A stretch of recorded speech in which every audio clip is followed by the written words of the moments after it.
What's up, guys? So the official 53-man rosters are actually finally complete. And I'll be honest, I think today is such an underrated day of the NFL calendar because roster building is just so important in the NFL and so much work goes into it. Of course, the season concludes and then you're allowed to pretty much get your roster up to like 90 players, whether it's, pretty much through like the NFL draft, through free agency, and undrafted free agency. Like by the time the preseason and training camp begins, you're allowed 90 players, right? So at that point, you go through all the work of the NFL draft, free agency, even post-draft stuff, and then you have your undrafted free agents, figuring out the best amongst those guys, and then finally being able to look at all the guys. They compete in training camp, and then they compete in the preseason, and then boom, you have your 53-man roster. And I love this day just because, look, your roster is set, but also you're that much closer to the NFL season actually beginning. I mean, we're 8 days away, right, from the Thursday night opener. That would be 11 days away from the Jaguars opening game against the Carolina Panthers. It's so much fun. So, got to give a shout out to Danny Strigo and BJ Green III, a couple of undrafted free agents making a team. They were definitely the beneficiary of basically going through an NFL draft where you weren't able to get a true pass rusher when you wanted one. I know the Jaguars wanted the guy out of Louisville in the third round, but it just never fell that way. So got to give a shout out to those guys.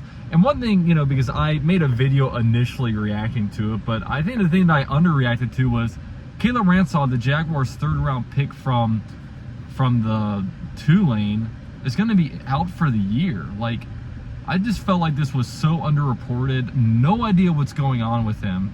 I guess some lower body injury. It's man, it sucks. Like, this is the first pick after Travis Hunter, so that's going to be a big miss.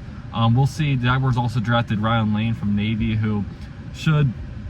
We'll see. I mean, Brian Baldinger put out a video kind of highlighting him today. So, I don't know. A lot of these guys shine in preseason, but if they're, late draft picks like that, it's kind of hard to sometimes carry that over to the regular season. But Jaguars have 5 safeties. We'll see what to do with it.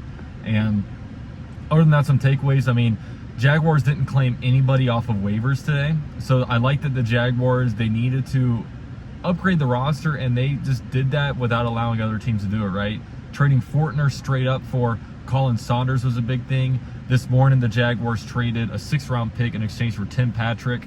I had a feeling Austin Trammell wasn't going to make it through the waiver wire cuts, so he is going to be on a practice squad. The Jaguars like him, and I don't see anybody wanting to claim him.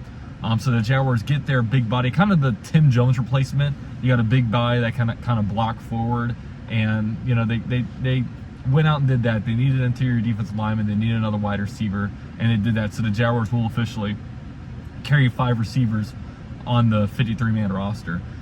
So other than that, some guys, Chad Muma got claimed by the Indianapolis Colts. He just looks like a Colt, doesn't he? It wasn't going to work out with the Jaguars.